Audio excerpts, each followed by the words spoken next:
So 2 వరుస పరాజయాల తర్వాత వరుణ్ తేజ్ మట్కా అనే మూవీతో ముందుకు వచ్చాడు ఫ్రెండ్స్. అయితే ఈ మూవీతోనైనా వరుణ్ తేజ్ హిట్ కొట్టాడా లేదా అనేది ఇప్పుడైతే ఈ వీడియోలో అయితే చూద్దాం.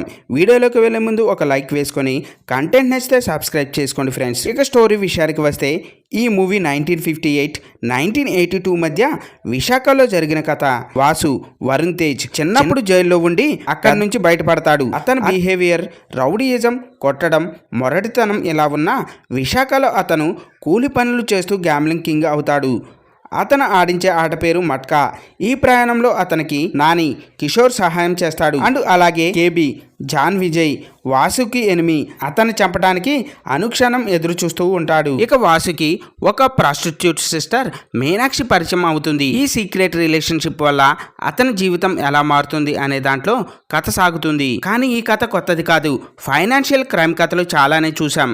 నర్కోస్ నుండి పుష్ప వరకు ఇదే పాట. ఒకసారి మనం చూడడం కొత్తగా అనిపిస్తుంది, కానీ కాసేపటికి అదే ఫార్మలిక్ కావడమే. ఈ కథ కూడా అంతే. మనకి ఎమోషనల్ ఎంగేజ్మెంట్ అవసరం, కానీ అది లేకపోవడం మైనస్ అనే చెప్పాలి. ఇక్కడ జీవి ప్రకాష్ సంగీతం కూడా డిసప్పాయింటింగ్ గా అనిపిస్తుంది. అండ్ రిట్రో స్టైల్ కావాలని అనుకున్న మ్యూజిక్ చాలా తక్కువగా ఉండింది. మరి ఈ దర్శకుడి దగ్గర లక్కీ భాస్కర్ లాంటి మంచి సంగీతం ఉన్నా ఇక్కడ ఏమైనా తప్పు జరిగిందా అని అనిపిస్తుంది. బ్యాక్గ్రౌండ్ స్కోర్ కూడా అంతగా ఆకట్టుకోలేకపోయిందనే చెప్పాలి. అండ్ ఆర్ట్ డిపార్ట్మెంట్ మాత్రం గొప్పగా పనిచేసింది. 50s, 70s లోని వాతావరణాన్ని మంచి రీతిలో చూపించారు. సినిమాటోగ్రఫీ కూడా చాలా బాగుండింది. కనుక ఈ సినిమా ఎంత ప్రమోట్ అయినా చివరికి ఆడియన్స్కి డిసప్పాయింటింగ్ అయిందనే చెప్పాలి ఫ్రెండ్స్.